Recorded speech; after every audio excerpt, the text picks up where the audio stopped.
am very happy to welcome Ellen Alford with us tonight. Ellen is a native South Jersey resident and a local historian who researches and writes about the Underground Railroad, slavery, abolition, and Harriet Tubman in southern New Jersey. She is a former newspaper correspondent, public school educator, and university administrator. She has won numerous journalism awards, including the Lloyd P. Burns Award for Public Service from the New Jersey Press Association.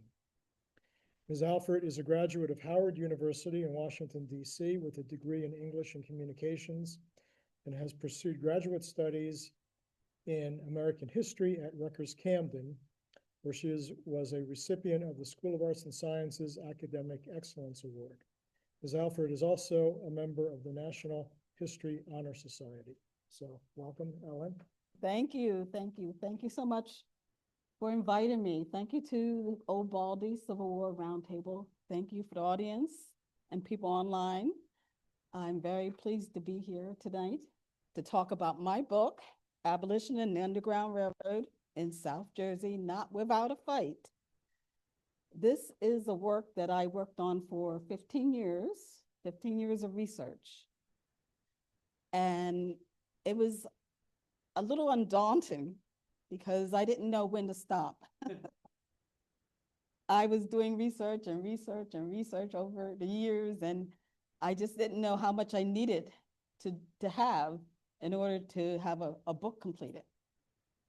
So I was about to give up hope because I was going through some things at the time, and I was getting really frustrated. And I thought about all the research material I had collected and all my notes that I had taken. And I thought about just canning everything, which would have been the worst thing to do. And one of my relatives, an aunt, one of my favorite aunts, I had discussed many times how much I wanted to have this book published. And she would always encourage me, keep going, keep writing, keep doing the research, keep at it. And right when I got to that point where I was going to give up, I got a letter from her encouraging me not to give up. I had not talked to her about those feelings at that moment. She did not live in the same town that I lived in. And I had discussed over the years my desire to be published. And she had seen me doing all this research because when I would go visit her, I was always bringing books to read. So many books that she got tired of seeing me with the books. But thank God I got the book finished and I sent it off and I started getting rejections. Yeah. And I got a lot of rejection. And I started thinking, well, I think this is what I'm supposed to do.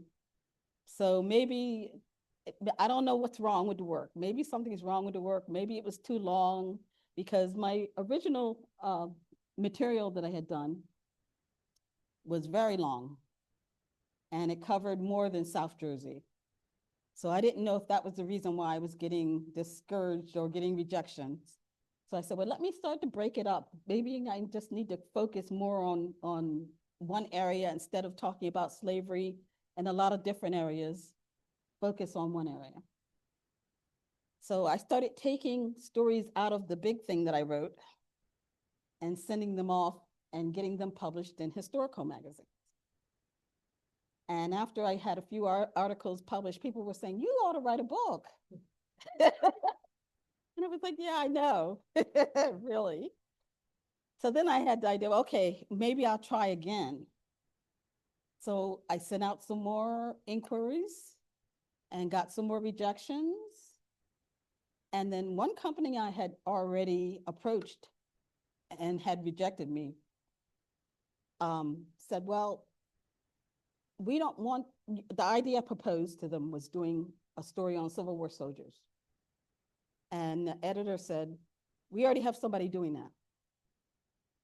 So then I said, very quickly, I was like, well, how about Underground Railroad? How about I do something on the Underground Railroad? Now I had already done the research and the story was mostly finished.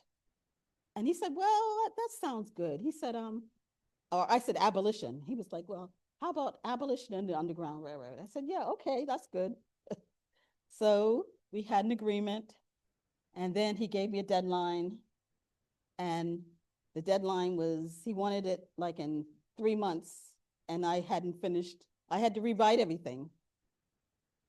And I only had like half of the story written.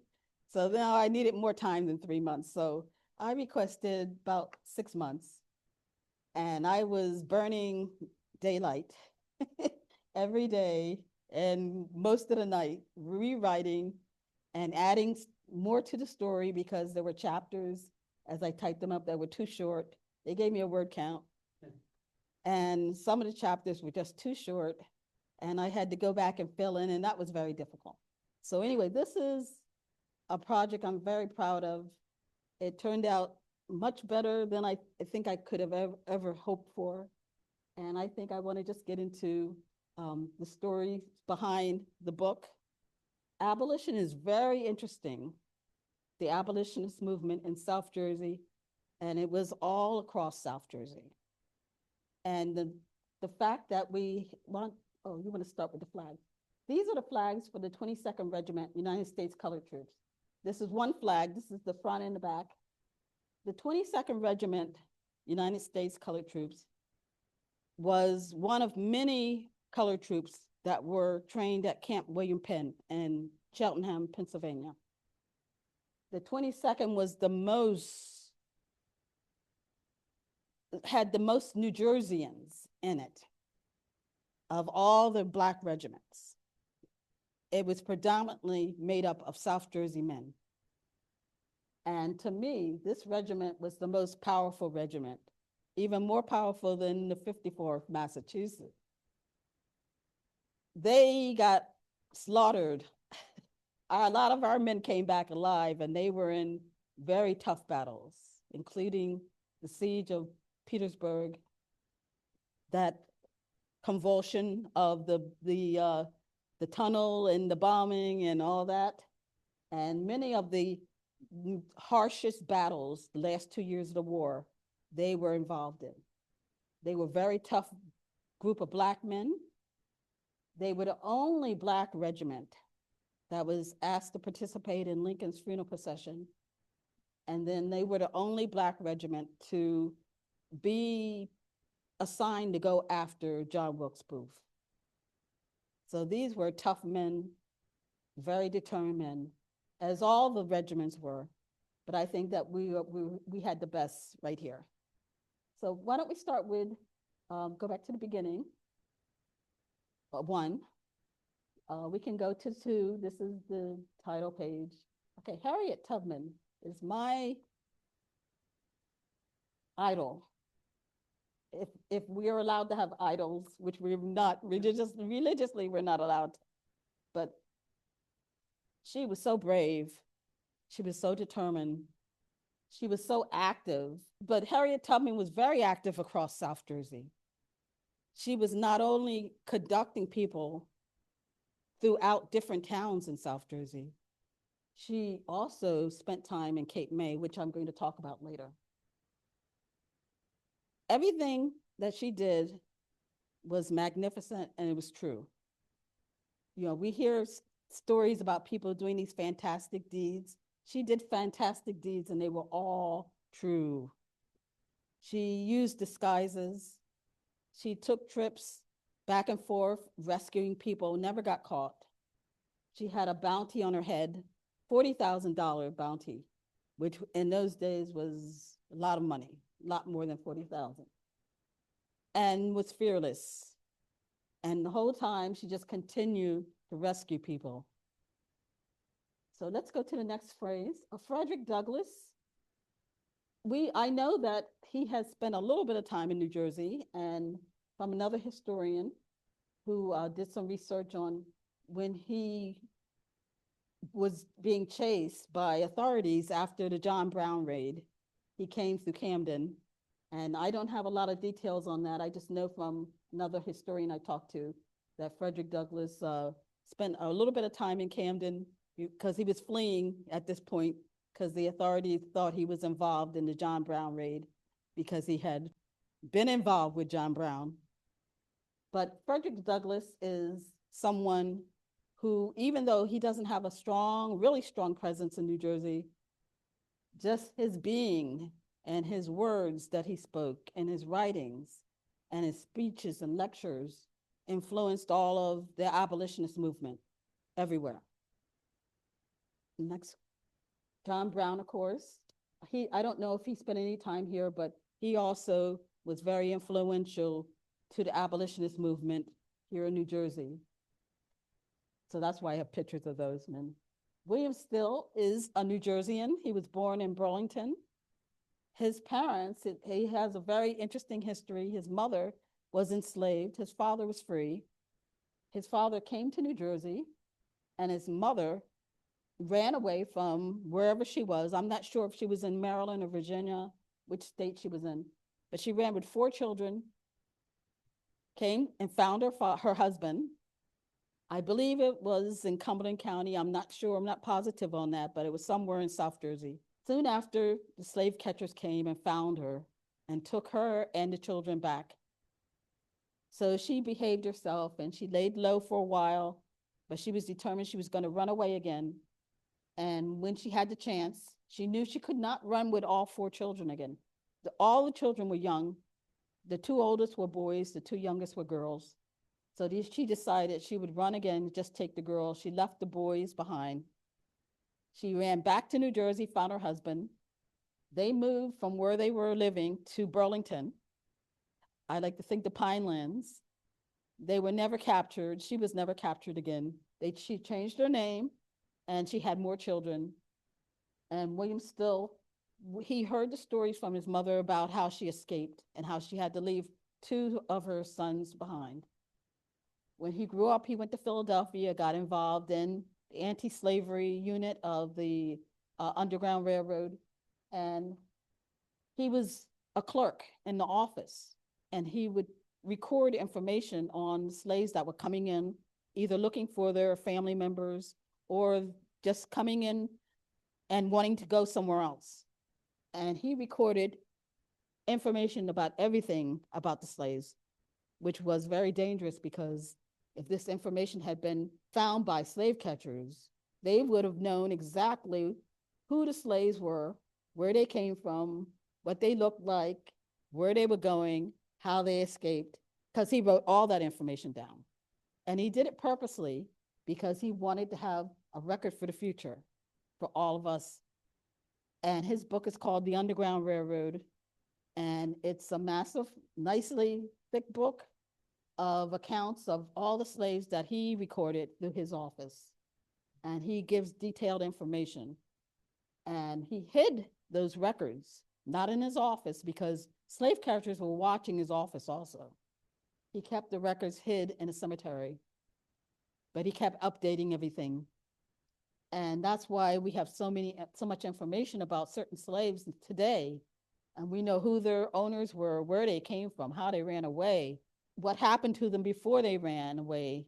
And it's because of William Still. And he was a very powerful abolitionist in this movement. He worked with Harriet Tubman, and he worked with Thomas Garrett, who was the head of the abolitionists, the Underground Railroad in Wilmington, Delaware, who was also very influential in this region through his work. Lydia Maria Child, she was an author. She was a Quaker, abolitionist. She was very popular in her day. She started out writing women's literature, things like that, and then she got into writing about abolitionist movement. She was very anti-slavery. She would help slaves. She would take them in, feed them. She, I think, served as a nurse during the war. She met Harriet Tubman during that time, and she was so impressed with Harriet Tubman. Even though Harriet was illiterate, she was very wise. She was very direct in how she spoke to you. And she was just so impressed in the knowledge that Harriet had. A lot of people have ideas on slaves being not only illiterate, but, you know, just being dumb.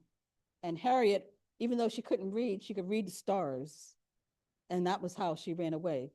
So Lydia wrote a lot of information, and I have her in the book because she had a remark to a New Jersey legislator or someone in New Jersey in a high position who was talking about slavery, and they were pro-slavery.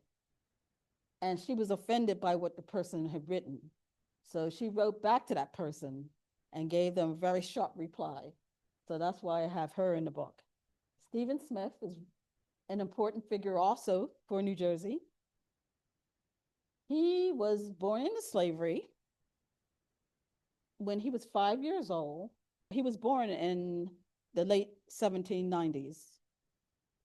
A Revolutionary War general went to Virginia. I don't know how he knew about this boy or what his connection was with the slave owner who owned Stephen, but he purchased Stephen from a slave owner in Virginia, and he took him back to his home in Pennsylvania. It's not Columbia, but it's close to Gettysburg in that area. After he arrived with his son, not his son, but with the young boy's mother soon came and followed them. She ran away and followed them to Pennsylvania to be with her son. The slave owner followed her and realized she probably was going after her son. And when she got to town, she demanded to have the slave returned to her. The general who had taken in Stephen also took in the mother, and he refused to hand her over. So the slave owner then went to the town and said, I demand to have my son back. My slave back. And the town stood with the general, and they said, no, we're not going to help you. Now, this was in violation of the 1793 Fugitive Slave Law, which gave slave owners the right to go after their property in other states. And it was expected that Northerners would also adhere to this law. But by the 1800s, a lot of Northerners were resisting, not a lot, but a few, were resisting slavery. So Stephen grew up, he was given his freedom. He got involved in a lumber business and the coal business with his cousin, who was beneath him, William Whipper, and he became very wealthy. Frederick Douglass called Stephen Smith the wealthiest Black man in America at that time. He became an abolitionist, an AME minister, and he was helping slaves escape on the Underground Railroad because his coal cars he had outfitted with a secret compartment where the coal was on top and you could put the slaves in. I don't know how he got the slaves in, if they got in before the coal or if there was a trap door or whatever, but they were hidden underneath the coal. And the coal cars would go to New York City, and then the slaves would be free. They would be released. So he was very active on the Underground Railroad. He's important to New Jersey because he owned a summer home in Cape May. And this is a picture. I have another picture, but this is at the top portion of the house. It's right across, if you've been to the Harriet Tubman Museum in Cape May, right across the street is the Stephen Smith house. It's still owned by descendants of his family, and they are seeking to try to repair it. I met one of the relatives last summer when I went to Cape May. I just happened to be going past the house, and the door was open. And I went in, and I peeked inside, and it needs a lot of repair. But the young woman was in, and she was on the phone talking to someone. So I had a conversation with her, and I asked her, I said, can I have a tour? And she was like, no, because, the house is in such bad shape. I don't want you to come in and get hurt. But I talked to her and got her information. So I'm hoping that I will be able to talk to her and have her persuade her to let me come in and view the house and maybe get some more information. I think that she has a lot of family information that she can give me on Stephen Smith. This is a list of South Jersey abolitionists. I don't have photos of these people, but Abigail and Elizabeth Goodwin were from Salem, New Jersey. Their home, I have a picture of their home. They were very active on the Underground Railroad, very active. I don't know how they were never arrested because everybody in town knew what they were doing. People would refer fugitive slaves, go to that house, the people there will help you if they saw a strange Black person wandering around town. Reverend Thomas Clement Oliver, he was the pastor of a church in Camden, Macedonia, AME Church, which was active on the Underground Railroad. He grew up in a family of abolitionists. He was from Salem County also. Julia and Algie Stanford, this was a couple who lived across from a church in Springtown, Cumberland County.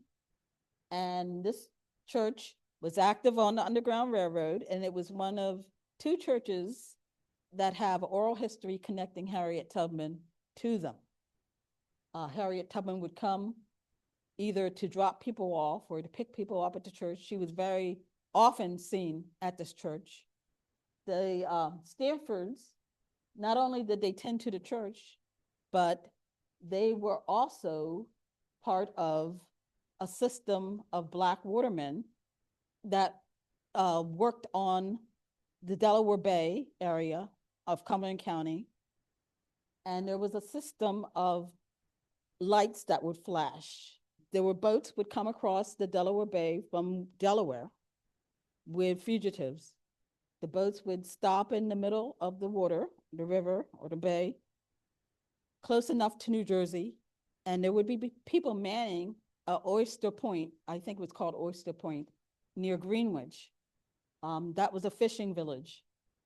And there were a lot of Black men who worked in this fishing village. When they saw the lights, it would be yellow and blue lights flashing in a sequence. People on land would then flash back a response of yellow and blue lights to the boat. And then someone from New Jersey, on the New Jersey side, would get in a boat and row out and meet the boat in the water.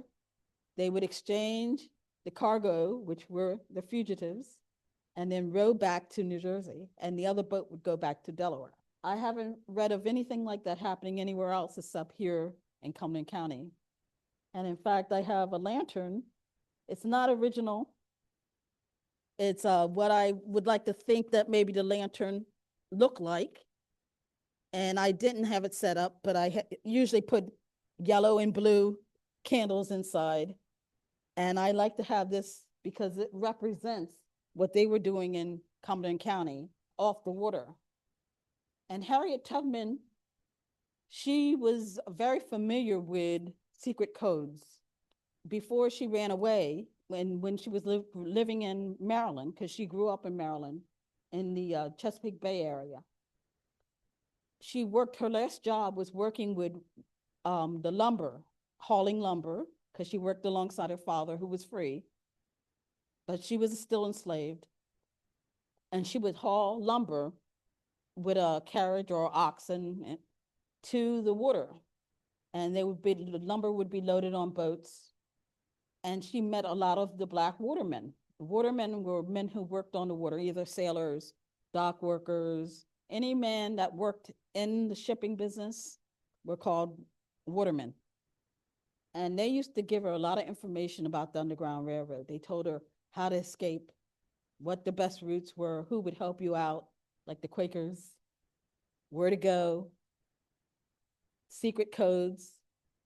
So she knew about this. I don't know if she was actually involved in the lanterns, but the only place I have read were, and if it was done anywhere else, maybe I haven't read it yet, but Cumberland County had the system of flashing the lights and a secret code. Peter Mott is a Black man who lived here in Camden County in Lawnside. He owned his own home, which was very unusual for a Black man in that day. It's a 2-story home with a basement, so it wasn't a small little shack. We believe that he ran away, but he made himself free, and he worked as a free man here in New Jersey. He was a farmer and a plasterer, and he did lots of odd jobs. And he also had a wagon, a horse, and you would often see him traveling throughout the county from Camden the Haddonfield, doing jobs. He was also working on the Underground Railroad.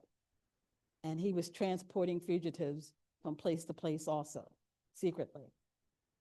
Benjamin Shepherd, he was a white Quaker from Cumberland County.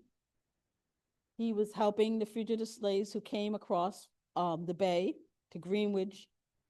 He had owned a mill on a pond, and he also owned many hundreds of acres of land. He would give the fugitive slaves that came through the area jobs and let them work and make money. And if they wanted to stay, instead of moving on, he would offer them a small piece of land.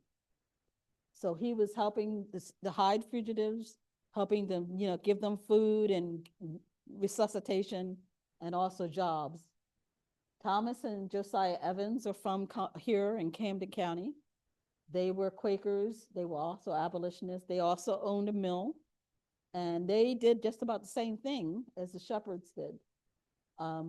They would have taken fugitive slaves, give them work, hide them, and then move them on to the next station. Joshua Sadler was one of those slaves who came and stayed with the Evans. He got work, and he decided he wanted to stay instead of moving on. And he was able to save enough money and buy a piece of land for himself. And that land is now called Sadler's Woods. And I believe he deeded it to the county. And the county has kept it as a wooded area. And it's close to, Very close. yes, to the park. Mhm. Hannah Bowen was a Black woman who was a member of a church in Camden, Macedonia. And she had a very interesting occurrence. Her church sat on a street that was very close to the waterfront in those days. Today, the waterfront has been extended and filled in. But in those days, the church was like a block from the waterfront. And there, of course, were boats there. Slave catchers were all over New Jersey. And when they would catch someone, they could take them by boat, take them to the boat, and just go down the river to Delaware as a slave state. And they didn't even have to take you all the way down to Virginia, just take you to Delaware and catch a train and take you south that way. Well, her church was having a service one night or afternoon, and the slave catchers had captured someone, had him bound in the back of a wagon, and they were taking him to the river. And as the wagon passed the church, he had enough sense to start calling out, "Help me, help me, help me." And the people in the church heard that, and they rushed outside, and they saw this wagon with the Black man bound, being taken down the street. They surrounded the wagon, and so the wagon couldn't move. They came out armed with knives, bats, anything that they could bring out. Now, the slave owners were armed. They were armed also with pistols, and they were not about to give up their capture. But the people were so determined they would not let the wagon move forward. Hannah came out with a knife, and she cut the straps to the horses leading to the wagon. So now they could lead the horses away. Now the wagon's stranded now, and it's surrounded by a group of Black armed hostiles who are saying, we demand you give up this man. So after a short while, standoff, the slave catchers realized they were outnumbered. They had to give the man up. He was released and spirited away, and they let the slave catchers go on about their business. Okay, this is a typical image of a runaway slave. This was used on a lot of posters whenever a slave would go running away. And this was just the image that even if you couldn't read, you knew it had to do with a runaway slave. Homes of abolitionists is where runaways were given shelter, food and clothing, and information before heading for the next station on the Underground Railroad. And this is the Goodwin House in Salem, New Jersey. It's a private home now, but it's still standing. Next screen. And this is the side view of the house. And this house is very close to the Salem River. It's behind the house a little bit. So slaves could also come up from the Delaware, go up Salem Creek or river, it's really more like a creek, and get off and be in Salem and find her home, the Goodwin home, the two sisters. This is the Peter Mott house in Lawnside.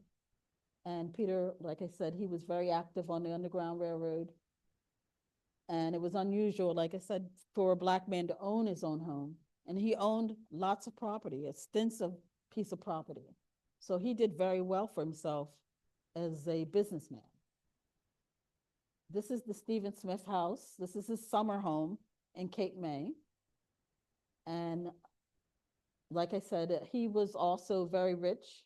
So to have a summer home in Cape May was also something unusual for a Black person. This is the Tubman Museum. It was a former parsonage of Mount Zion Church. The church is right next door, it's to the left.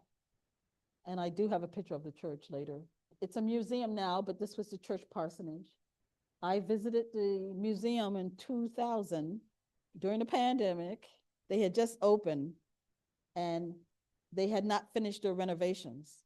And I asked the director if they had found anything unusual in their renovations. And she said, yes, we have discovered there's an open space under one of the floors in one of the rooms. And they had not covered it up yet. And so I asked to see it and she showed it to me. And it was a nice size space. It was about from the table maybe to here in length and maybe from my hand to the floor. So it was deep enough for a couple people to get into. The director would not say definitively that it was used to hide runaway slaves. She said it could have been a root cellar, and it may have been, but I think that it also could have been used to hide runaway slaves because the church was involved in the abolitionist movement. Okay, this was Reverend Richard Allen. He's the founder of the AME Church. We can next screen, and that's just the cross because the churches represent Christ. Next. This is historic Macedonia. This is the church where Hannah Bowen and the rest of the congregation surrounded the slave catchers. And the street that I was standing on when I took the picture was the street where the slave catchers were going down. They were going down this way towards the river when the congregation came out and surrounded them. And that was also the church where Reverend Clement Oliver, he pastored at this church. Historic Mount Zion, AME, Swedesboro. This church also was highly involved in the Underground Railroad. And they have a secret. Anyone know what the secret is? They also have a secret compartment where they hid slaves. And they admit this is where we hid fugitive slaves in their church, under their floor. This is historic Mount Pisgah, AME, Salem. It was also on the Underground Railroad because Salem was so close to the water.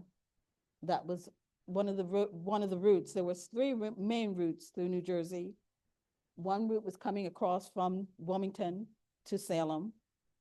And then the people would go up the coastline, the Delaware River side of New Jersey, through all the small towns, Swedesboro, Woodbury, Camden, which was just starting to become a town. And then they would cross over to Haddonfield, go to Evesham, then go up to Mount Holly, Bordentown, Trenton, and then from Trenton, they would cross over and go straight to New York. And that was one route. Another route was coming up from Delaware. They would stay on the Pennsylvania side and go up to Philadelphia and then cross over to Camden. And then again, take the route to Haddonfield and so on. And the third main route was coming across the bay, Delaware Bay, by boat, like with the flashing lights, to the Greenwich area. Sometimes they would go to Bridgeton. Springtown was a Black community that was right outside of Greenwich. They would definitely go to Greenwich. But usually they would move over and turn left and go towards the Woodbury area to hook up with that end of the Underground Railroad. This is historic Macedonia Baptist. This is the church next door to the Harriet Tubman Museum. This is the original bell of historic Bethel, AME, and Woodbury. The original church is no longer in existence. They have a new church, but this was the original bell from the first church. This is historic Bethel Othello, AME, in Springtown. And the picture looks kind of eerie, but the church was very, very strong, a stronghold for the abolitionist movement. This is one of the churches where Harriet Tubman would come to and spend time. She was frequently at this church, either coming to bring someone or to pick people up. This is an early Quaker meeting house in Cumberland County near Greenwich. I think this was like the first Quaker meeting. And then next slide. This is a Swedish log cabin. It's hard to see. It's right back here. I didn't have a good view of it because there was a fence around where the log cabin is now. It's in the cemetery of the Swedish church in Swedesboro. And it was moved there for protection. It used to be on a piece of property that was owned by a Swedish family that came over in the 1600s. The Swedish family, when they settled on Raccoon Creek, they started their farm. And once they built original log cabin, which we believe that they stayed in until they built their established home. And then after they moved into their established home, they used the log cabin either to house animals or equipment. Well, during the 1800s, runaway slaves would come up Raccoon Creek and they would get off and they would hide in this log cabin and rest for a little bit and then move down the road to the church in Swedesboro, the Black church. This is Salem Courthouse where they held slave trials. And in my book, I talk about an incident where a slave family were captured in the night in dead of winter and hauled to the courthouse by slave catchers. And the slave catchers went before the judge demanding that the slaves be returned to the owner he was representing. And it was a great furor that occurred because the way he hauled the family out in the dead of night, that probably awoke the whole neighborhood. So the courthouse was packed with people, residents, and Quakers who were there to defend and to help the family. And a very interesting incident happened where the slave escaped, but I'm not going to go through it because I think you should read the book to find out. Cape May Lighthouse. I think this is the second lighthouse or the third lighthouse that was established here. But it represents all the lighthouses in Cape May that were standing during that period of time when the slaves came across Delaware Bay. We know of at least 2 or 3 incidents where slaves came across on their own in boats because of William Still in his book, The Underground Railroad.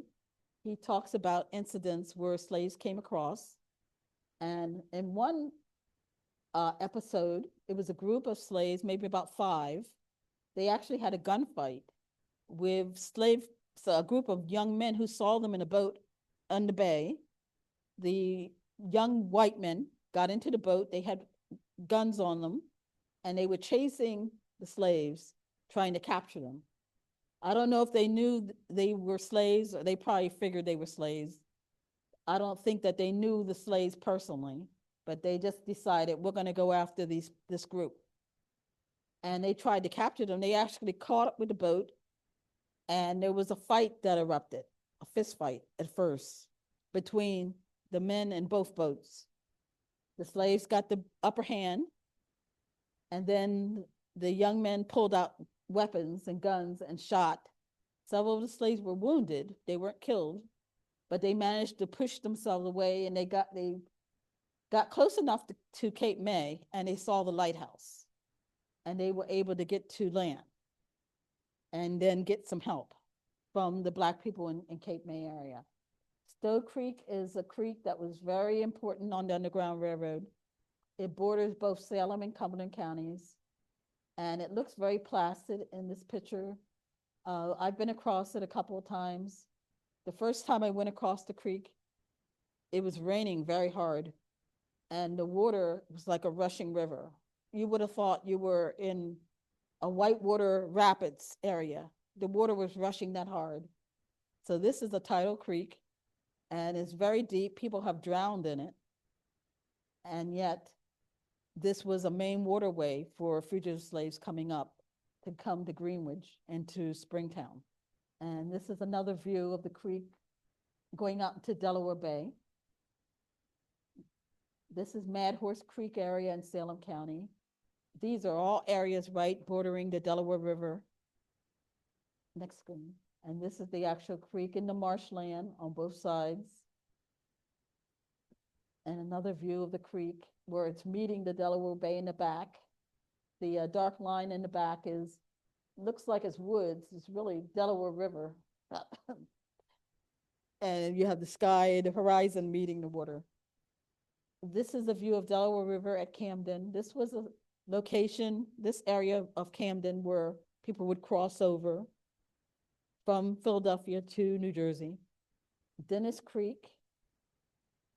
This is just to show you what you had to go through if you were traveling to Cape May County on land. You had to go across a lot of creeks, a lot of swamp land. And if you were a runaway slave, just think about this kind of area that you had to go through. And this is the Great Cedar Swamp in Cape May County. This is a sign where Cooper's Ferry Landing used to be in Camden. And they also sold slaves there at the landing. And it was owned by the Cooper family, which was very prominent in those days and still is today. And this is just a view from the Cooper Landing looking across to Philadelphia. I have a picture of Independence Hall because this is where it all began, right? The Declaration of Independence, all men are created equal. Well, next screen. Congress had a manifesto, and I had never heard about this manifesto. I came upon it in my research. In 1778, after the British Parliament sent commissioners to America to try to negotiate a settlement to the war, the Continental Congress rejected the commissioners and their feckless proposal, and instead they issued their own ultimatum, the manifesto. Next screen. And this is actual quote from the manifesto.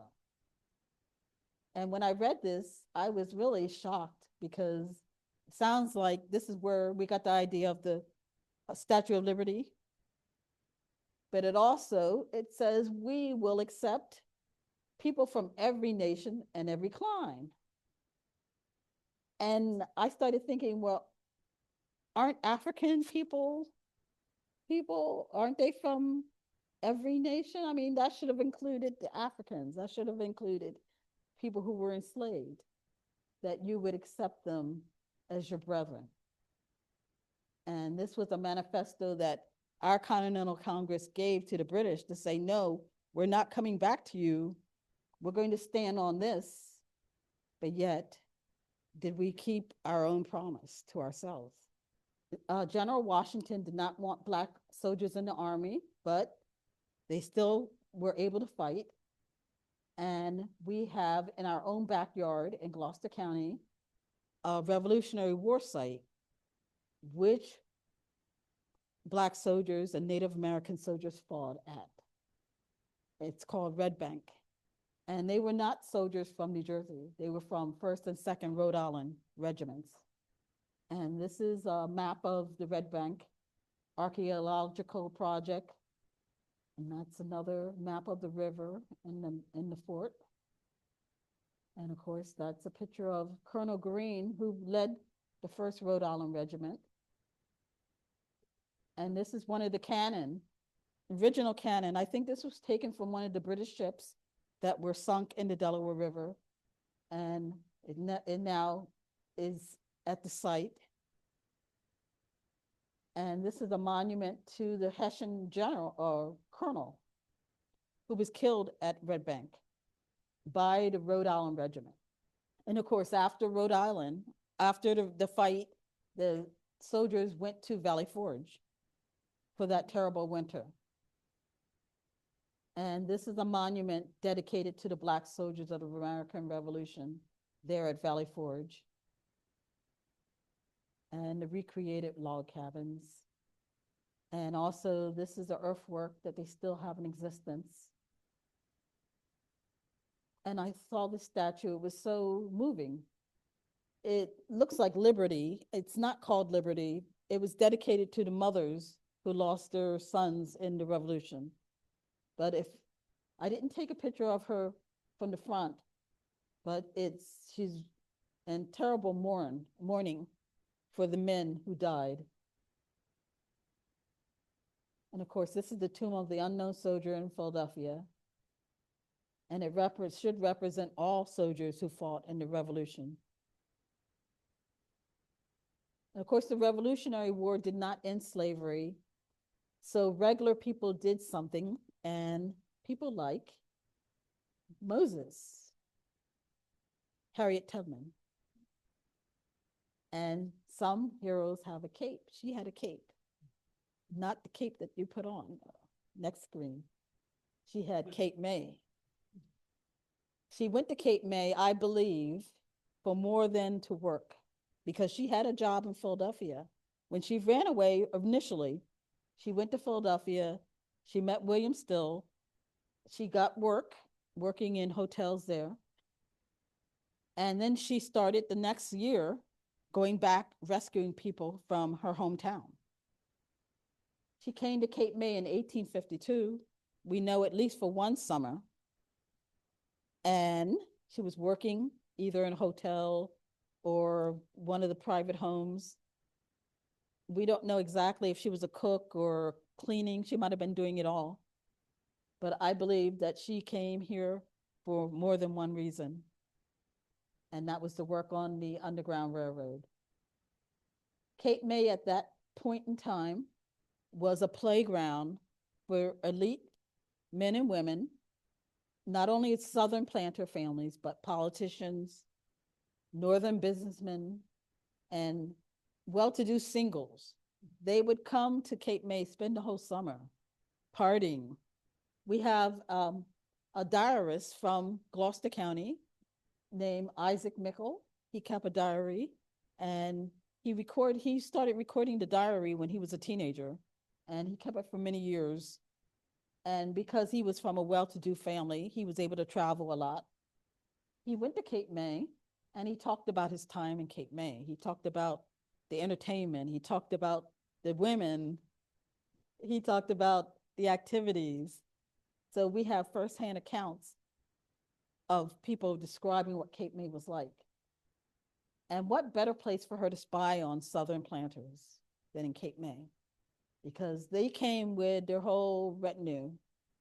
The planters would come with their slaves. They would bring carriages, their decked out carriages. They would bring their stallions because they were coming for the whole summer. And they would parade around Cape May. And people would come to parties. All the big hotels had balls in the evening. People would come not just for the water, they would come for the balls. They had games and all kinds of activities. So this was America's first resort, and it was truly a playground. And this is important because this is the spot where during the day, the boats were docked, and the dock no longer exists. But this is where the people who came by boat would get off the boats to come to Cape May. It was at Cape May Point. And I didn't have pictures of people dancing and things like that, so I had to use drawings. Of course, they came to play games and to dance in the promenade and the tour the city streets and some more homes. These are beautiful homes and buildings in Cape May. And of course, they stayed in Congress Hall, was one of the best hotels. And they gambled. And the Blue Pig was a gambling establishment that we just discovered recently through renovations, I say we, meaning society, historians have talked about the Blue Pig, and some historians thought it was a separate building across from Congress Hall. Some said it was an additional building that was added on to Congress Hall. I heard different stories. Well, I think about 5 years ago, they did renovations in one of their dining rooms. And they were peeling back something on the wall, and they came across the picture of the Blue Pig, which was the title, the name of the gambling establishment. And the owner was astonished because this was the room where they did the gambling. So the dining room is there. You can go there to eat, and the Blue Pig is still there. They have it framed. It's the original drawing that was on the wall. And that was the gambling establishment. Tubman did not come to party. She came for the runaway slaves and the spy. Okay, our Black soldiers, I mentioned the 22nd Regiment, United States Colored Troop, next picture. And they were under Colonel Joseph Barr Kidu. He was the colonel leading the regiment. Next screen. Next screen. Of course, Grant, he was commander-in-chief. And this is Barr Kidu, Joseph. And the Union League in Philadelphia. This was an organization that was established to support the Union and Black soldiers. And this is their clubhouse that was built. I think it was built at the end, it was finally finished at the end of the war. They were Yes, even back then, they were Eagles fans. I couldn't ask them to take the Eagles banner down. I'm sorry. I don't think they would have listened to me anyway. But they supported the Black troops. They financed their uniforms and their weapons, and they gave a lot of encouragement.